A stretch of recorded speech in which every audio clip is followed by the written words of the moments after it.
Hello friends, आज के video में हम पढ़ेंगे भारतीय दंड संहिता 1860 के सेक्शन 36 के बारे में।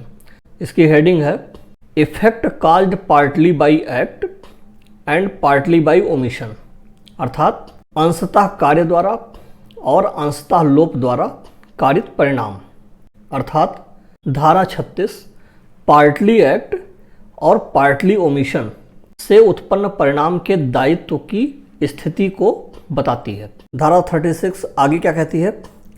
Wherever the causing of a certain effect or an attempt to cause that effect by an act or by an omission is an offense, it is to be understood that the causing of that effect partly by an act and partly by an omission is the same offense। यानी जहाँ कहीं किसी कार्य द्वारा या किसी लोप द्वारा किसी परिणाम का कारित किया जाना या उस परिणाम को कारित किए जाने का प्रयत्न करना अपराध है, वहाँ यह समझा जाता है कि उस परिणाम का अंशतः कार्य द्वारा और अंशतः लोप द्वारा कारित किया जाना वही अपराध है। अब अगर सरल शब्दों में इसको समझें तो सेक्शन 36 कहती है कि जहाँ कहीं किसी कार्य द्वारा यानी एक्ट द्वारा या किसी लोप द्वारा यानी ओमिशन द्वारा कोई परिणाम कारित किया जाना था।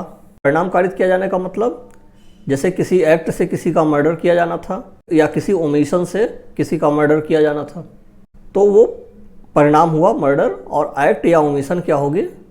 जिसके द्वारा मर्डर किया गया। उस परिणाम का या उस परिणाम को कारित करने का प्रयत्न अपराध है। जैसे हत्या का प्रयास किसी एक्ट से भी हो सकता है और किसी ओमिशन से भी हो सकता है। वहाँ यह माना जाएगा कि उस परिणाम का अंशतः कार्य द्वारा या अंशतः लोप द्वारा कारित किया जाना भी वही अपराध है।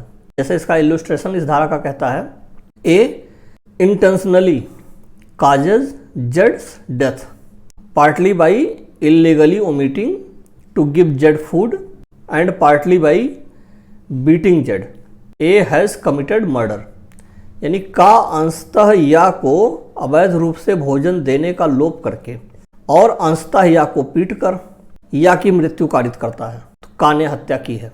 इस दृष्टांत से यह समझ में आता है कि पार्टली एक्ट हुआ। पार्टली एक्ट मतलब उसको भोजन देना था या को भोजन देना था, उसने भोजन नहीं दिया। तो मान लीजिए 2-3 दिन उसने भोजन नहीं दिया तो वह व्यक्ति कमज़ोर हो गया या कमज़ोर हो गया, फिर उसको पीटा और पीट कर उसकी हत्या कर दी। लेकिन अब यहाँ ये देखने वाली बात है कि का अपना बचाव इसलिए कर सकता है कि हमने उसको 2-3 दिन भोजन नहीं दिया था या हमने उसको थोड़ा बहुत ही पीटा था, क्योंकि परिणाम जो निकल कर आया वह यह निकल कर आया कि उसकी हत्या हो गई, उसकी मृत्यु हो गई या की मृत्यु हो गई। तो या की अगर मृत्यु हो गई तो परिणाम तो डेथ निकल के आया ना।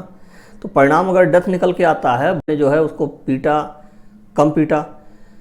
कम उसको कम दिन जो है भोजन नहीं दिया, लेकिन दोनों चीज़ चूँकि एक मिली तो उसका शरीर इतना कमज़ोर था कि चूँकि कई दिन से उसने भोजन नहीं किया था और फिर उसका शरीर कमज़ोर हो गया था, तो शरीर कमज़ोर के ऊपर उसको मार भी पड़ गई, इस नाते उसकी मृत्यु हो गई। तो यहाँ का या की हत्या का ही दोषी होगा। तो ये पार्ट ऑफ एक्ट और पार्ट ऑफ ओमिशन के कारण अगर कोई परिणाम आता है तो वह वही परिणाम माना जाएगा जो एक्ट और ओमिशन से आता है। उस पर उसी धारा के अर्थात या जो परिणाम निकल के आया है उसी धारा के अनुसार उसको सज़ा दी जाएगी। ये कहती है धारा 36 सेक्शन 36।